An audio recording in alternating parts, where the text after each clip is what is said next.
ଓମ୍ ଶାନ୍ତି। ପବିତ୍ରତାର ସାଗର ନିରାକାର ପରମାତ୍ମା ଶିବ ବାବାଙ୍କର ଅନନ୍ୟ ଆତ୍ମିକ ସନ୍ତାନମାନଙ୍କୁ ପବିତ୍ର ଦୁନିଆ ସତ୍ୟଯୁଗୀ ସ୍ୱର୍ଗ ଦୁନିଆର ଅଧିକାର ପ୍ରାପ୍ତ କରୁଥିବାର ଶୁଭେଚ୍ଛା, ଶୁଭ ଅଭିନନ୍ଦନ, ସୁସ୍ୱାଗତମ୍, ସୁପ୍ରଭାତ। ଗରୁଡ଼ ପୁରାଣରେ ଧର୍ମରାଜଙ୍କର ଦଣ୍ଡବିଧାନ ବିଷୟରେ ଅନେକ ରୋଚକ କାହାଣୀମାନ ଦେଖିବାକୁ ମିଳେ। ତେଲ କଡ଼େଇରେ ପକାଇବା, ବିଭିନ୍ନ ବିଷଧର ସର୍ପ ଆଦିଙ୍କ ଭିତରେ ପକାଇବା, ଲୁହା କଣ୍ଟାର ଚାବୁକରେ ପ୍ରହାର କରିବା ଇତ୍ୟାଦି ଦଣ୍ଡବିଧାନ କରାଯିବାର ଉଲ୍ଲେଖ ରହିଛି।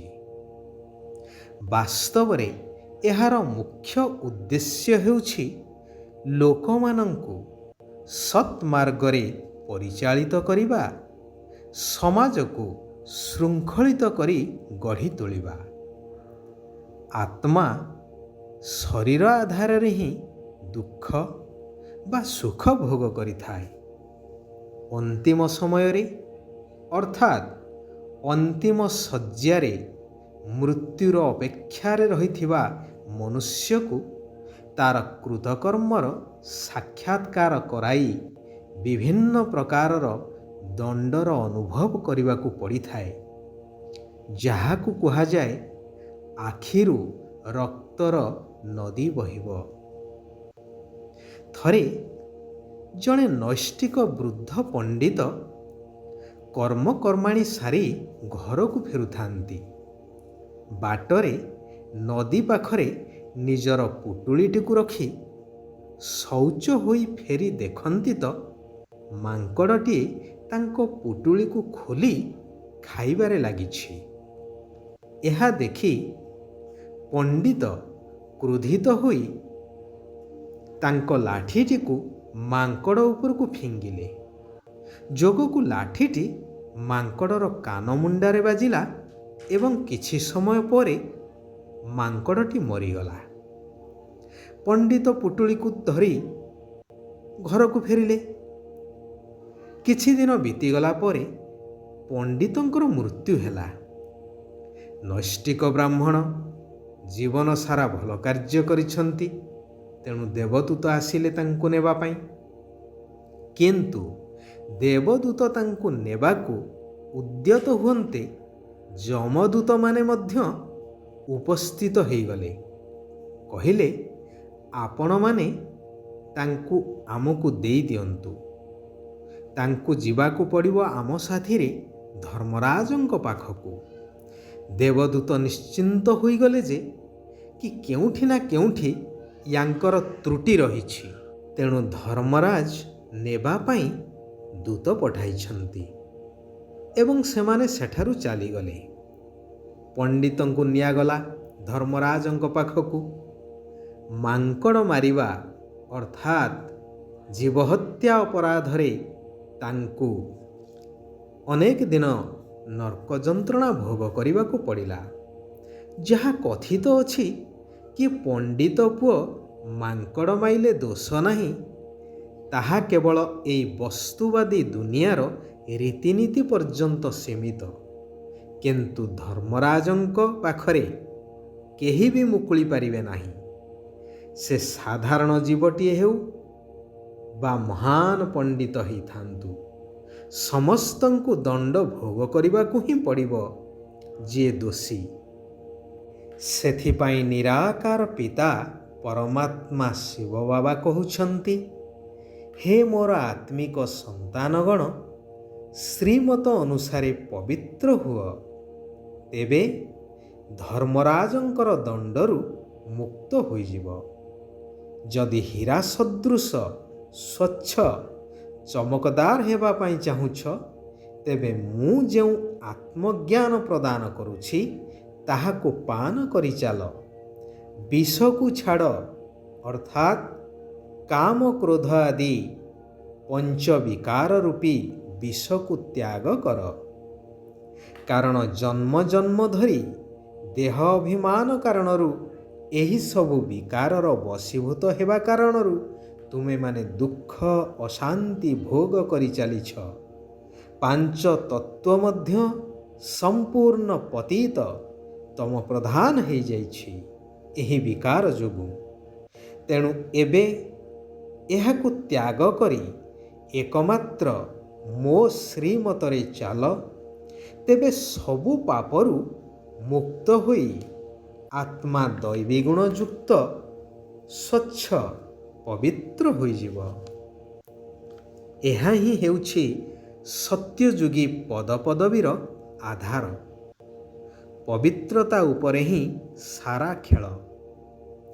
ଯେପରି ସୁନାକୁ ଶୁଦ୍ଧ କରିବା ପାଇଁ ନିଆଁରେ ପକାଯାଇଥାଏ, ସେହିପରି ତୁମର ଆତ୍ମା ରୂପକ ସୁନା ମୋ ସ୍ମୃତି ରୂପକ ଅଗ୍ନିରେ ଶୁଦ୍ଧ ପବିତ୍ର ହୋଇପାରିବ, ଯାହାକୁ କୁହାଯାଏ ଯୋଗ ଅଗ୍ନି।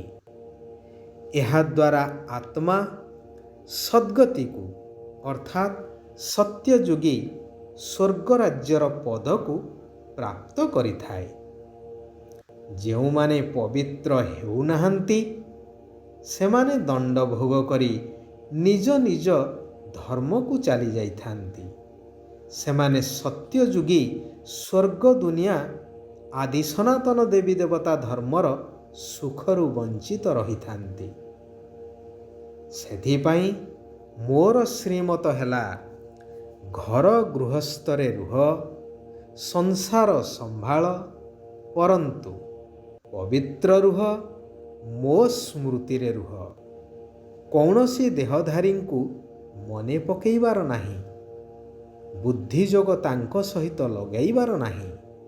ହାତରେ କାମ କରିଚାଲ, ବୁଦ୍ଧିରେ ମୋ ସ୍ମୃତି ରହିଥାଉ, ଯାହାକୁ କୁହାଯାଏ ମନ୍ମନା ଭବ।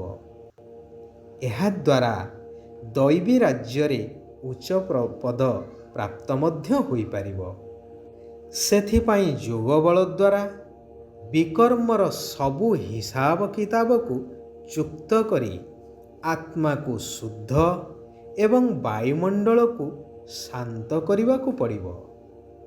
ଶିବ ବାବାଙ୍କର ଶ୍ରୀମତ ଅନୁସାରେ ସମ୍ପୂର୍ଣ୍ଣ ପବିତ୍ର ହେବାର ପ୍ରତିଜ୍ଞା କରିବାକୁ ହେବ। ଶିବ ବାବାଙ୍କର ହେଇସାରିବା ପରେ ପୁନଶ୍ଚ କୌଣସି ବିକାରର ବଶବର୍ତ୍ତୀ ହୋଇ ପବିତ୍ର ସତ୍ୟଯୁଗୀ ସ୍ୱର୍ଗରାଜ୍ୟର ରଚନା କାର୍ଯ୍ୟରେ ବିଘ୍ନ ରୂପ ହେବା ଅନୁଚିତ। ବାବା କହୁଛନ୍ତି, ମନ ବୁଦ୍ଧିର ସ୍ୱଚ୍ଛତା ଦ୍ୱାରା ଯଥାର୍ଥ ନିର୍ଣ୍ଣୟ କରୁଥିବା ସଫଳତା ସମ୍ପନ୍ନ ଆତ୍ମା ହୁଅ। ଯେକୌଣସି କାର୍ଯ୍ୟରେ ସଫଳତା ସେତେବେଳେ ପ୍ରାପ୍ତ ହୋଇଥାଏ ଯେତେବେଳେ ବୁଦ୍ଧି ଯଥା ସମୟରେ ଯଥାର୍ଥ ନିର୍ଣ୍ଣୟ ଦେଇଥାଏ। ତେବେ ନିର୍ଣ୍ଣୟ ଶକ୍ତି ମଧ୍ୟ ସେତେବେଳେ କାର୍ଯ୍ୟ କରିଥାଏ ଯେତେବେଳେ ମନ ବୁଦ୍ଧି ସ୍ୱଚ୍ଛ ରହିଥାଏ, ଅର୍ଥାତ୍ ମନରେ କୌଣସି ଅଶୁଦ୍ଧତା ବା ମଇଳାପଣ ନଥାଏ। ମନ ବୁଦ୍ଧି ମଧ୍ୟ ସ୍ୱଚ୍ଛ ରହିଥାଏ ସେତେବେଳେ ଯେତେବେଳେ ଯୋଗ ଅଗ୍ନି ଦ୍ୱାରା ମନକୁ ସିଦ୍ଧ କରାଯାଏ। କୌଣସି ପ୍ରକାରର ଦୋଷ ଦୁର୍ବଳତା, ବ୍ୟର୍ଥ ବା ଅଶୁଦ୍ଧ ସଂକଳ୍ପ ହିଁ ମନର ମଇଳା ଅଟେ। ଏହା ସମାପ୍ତ ହେବା ଦ୍ୱାରା ଚିନ୍ତାମୁକ୍ତ ସ୍ଥିତି ହୋଇଯିବ। ଚିନ୍ତାମୁକ୍ତ ସ୍ଥିତି ହିଁ ପ୍ରତ୍ୟେକ କାର୍ଯ୍ୟରେ ସଫଳତା ହିଁ ସଫଳତା ଆଣିଦେଇଥାଏ। ଯଦି ସର୍ବଦା ଶ୍ରେଷ୍ଠ ଏବଂ ଶୁଦ୍ଧ ସଂକଳ୍ପ ଜାଗ୍ରତ ରହିବ, ତେବେ ବ୍ୟର୍ଥ ସ୍ୱତଃ ହିଁ ଦବିଯିବ, ଅର୍ଥାତ୍ ସମାପ୍ତ ହୋଇଯିବ। ଆଚ୍ଛା, ଆଜି ପାଇଁ ଏଇଠାରେ ଆମେମାନେ ବିରାମ ନେବା। ଆସନ୍ତାକାଲି ପୁନଶ୍ଚ ଆମେମାନେ ଏକତ୍ରିତ ହେବା ସେହି କଲ୍ୟାଣକାରୀ ପରମାତ୍ମାଙ୍କର ଆଉ କିଛି କଲ୍ୟାଣକାରୀ ମହାବାକ୍ୟକୁ ଚିନ୍ତନ ମନ୍ଥନ କରିବା, ଆଲୋଚନା ମାଧ୍ୟମରେ ନିଜ ଜୀବନରେ ଧାରଣା କରିବା।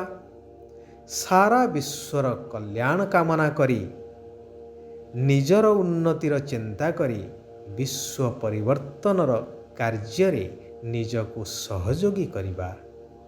ଓମ୍ ଶାନ୍ତି, ଓମ୍ ଶାନ୍ତି, ଓମ୍ ଶାନ୍ତି।